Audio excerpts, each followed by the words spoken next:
everyone, and welcome back to the Living Well with Schizophrenia channel. In today's video, I'm going to be talking about certain factors that you may not know are influencing your mental health.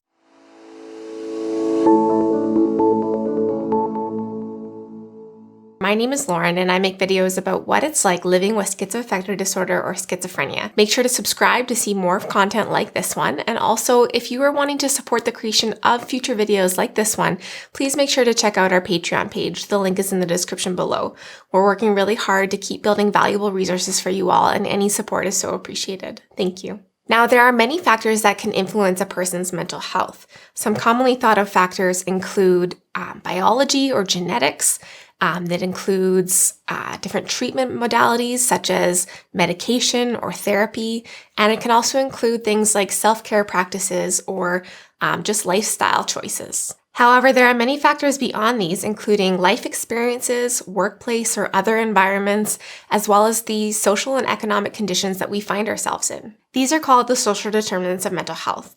And these are talked about a lot in the public health sphere, and they're a really great place to start in terms of creating policies and systems to better a community's mental health. Research has shown that the social determinants can be even more important than healthcare or lifestyle choices in influencing health and mental health. Now, due to advancements in science and technology, there have been tremendous advancements in terms of medicine and treatments for all illnesses, including mental illnesses.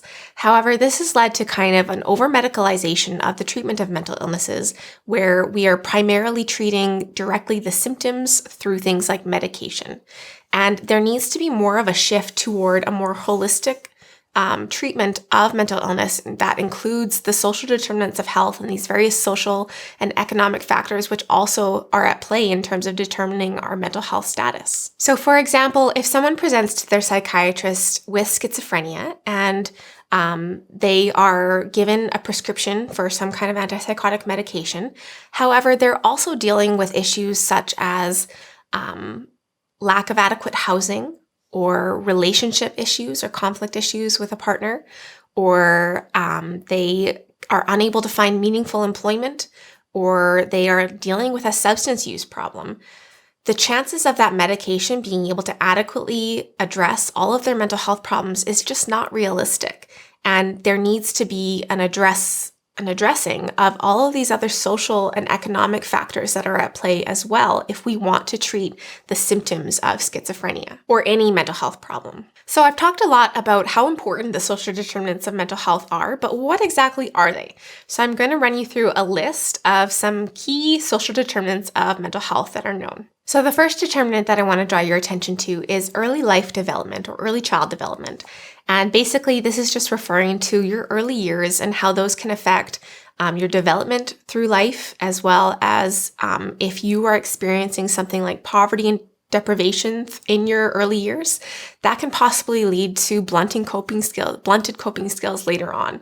And that's just kind of an example of how the early years can possibly affect your mental health later on. The next determinant is education. And this is kind of an obvious one because, the more education you have, the better able you are to, I think, take care of yourself in a way. If you are achieving less education or whatnot, it can possibly lead to things like learned helplessness, which is a mental health problem. And so there are different ways apart from this where education or lack of education can lead to mental health problems or mental health benefits. Another determinant is employment and working conditions. So if you are employed, you're more likely to have better mental health than if you are wanting to be employed but not. But likewise, if you are finding yourself in employment, but you are having high demands and low control over your environment, that can very easily lead to stress, workplace stress, which is obviously a mental health problem. Likewise, if you have a well-balanced job and you're finding it meaningful and whatnot, that can lead to fulfillment, workplace fulfillment. So there's kind of different ways where the dynamics at play in your workplace or in your employment can affect your mental health. The next one is food security. So this is kind of another obvious one where if you don't have access to healthy foods to keep you sustained, you're going to have some mental health side effects to that, where if you are don't have good food security, if you have food insecurity and hunger, this can possibly lead to feelings of maybe guilt or shame for not being able to take care of yourself or your family. There are direct implications for mental health with food scarcity and food insecurity. The next one I want to talk about is disability. And so this is kind of just if you have a physical disability that is affecting your quality of life, this can lead to some negative effects on your mental health. Also, though, you can be living a really fulfilled life with a disability, which also affects your mental health in a better way. So again, this is just kind of another one that affects your mental health one way or the other. The next is gender and gender identity. So if there is a lack of gender equity for women, this can possibly lead to feelings of frustration at not, being seen as equivalent to men or whatever, or it can lead to even dependency, which is another mental health problem. Or likewise, lack of acceptance of gender identity can be really detrimental to mental health, and it can lead to feelings of shame and low self-worth. Another big determinant is housing. So if someone is housing insecure or homeless, this can lead to a lot of stress and anxiety, which can have big effects on your overall mental health. The next that kind of goes hand in hand with this one is income and income distribution.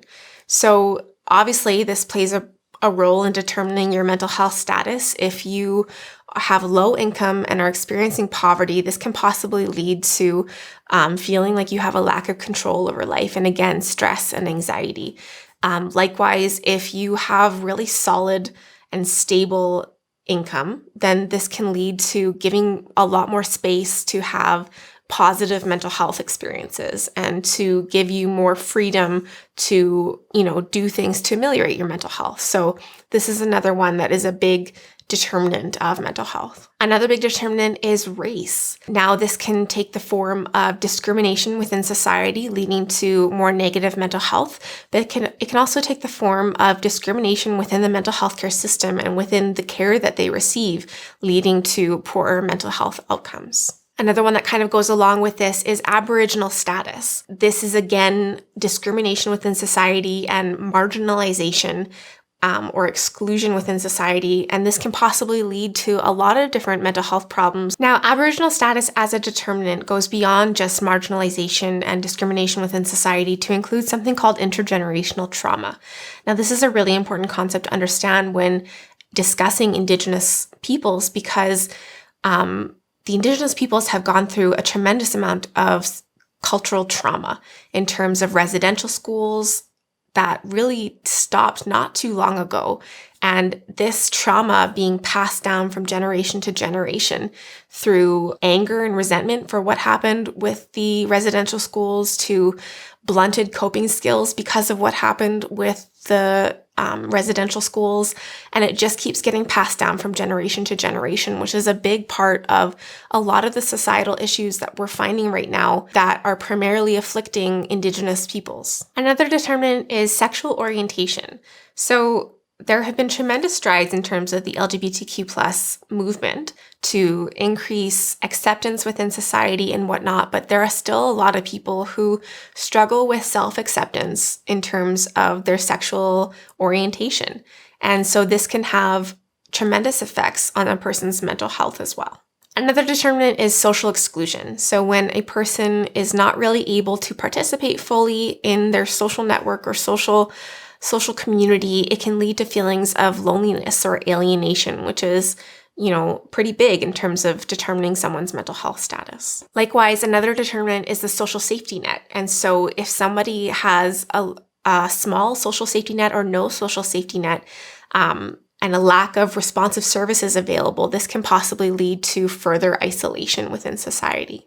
Another determinant is crime rates in a person's neighborhood or community and exposure to violent behavior. So, this is kind of obvious, if you are in an environment where there's a lot of violence and turmoil and crime and whatnot, you're going to be negatively affected in terms of your mental health. The next determinant is availability of transportation. If someone has a car that they are able to pay for, no problem and whatnot, and they're able to get around very easily, they're going to have a better time in terms of having positive mental health in this regard. However, if someone cannot afford a car and needs to rely on public transit, but public transit is really expensive or public transit is really patchy in terms of service offered, then this is going to be really hard on a person in terms of getting around to the places that they need to be, and it's going to make their life infinitely harder and take more time to do simple tasks and whatnot, which is going to negatively affect their mental health. Now, I said that if you have an easy access to a vehicle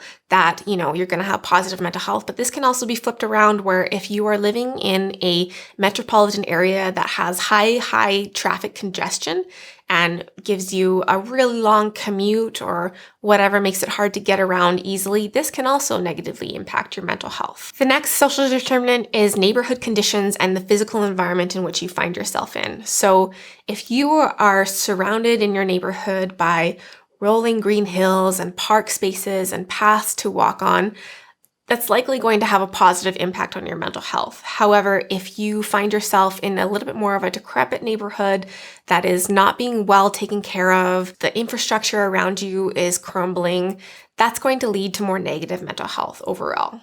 And the last determinant that I want to draw your attention to is recreational and leisure opportunities.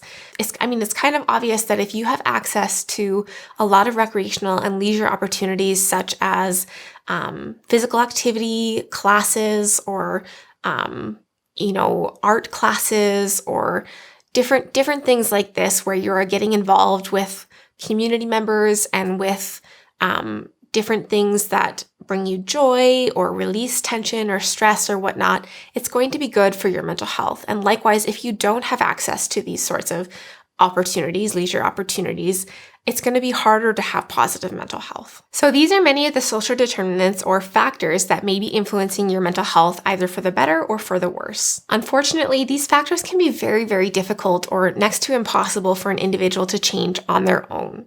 However, it is helpful to be aware of these factors and social determinants when thinking about our mental health, and it can be helpful to include these social determinants in a plan to improve your mental health and overall wellness. It is also helpful to be aware of these social determinants and factors when thinking about policy changes and social systems within our communities. It is very helpful to think about these when knowing what services to advocate for or barriers to advocate against within your own community. So I really love talking about the social determinants of health. This is kind of what I studied when I was going through university. I actually wrote a paper on improving the mental health care system that talks about the social determinants extensively. It's called Establishing Optimal Mental Health Care for Common Mental Disorders. If you want to take a look, it's available to the public. But I'm really excited about this topic, and I hope that it was helpful or educational for you guys as well.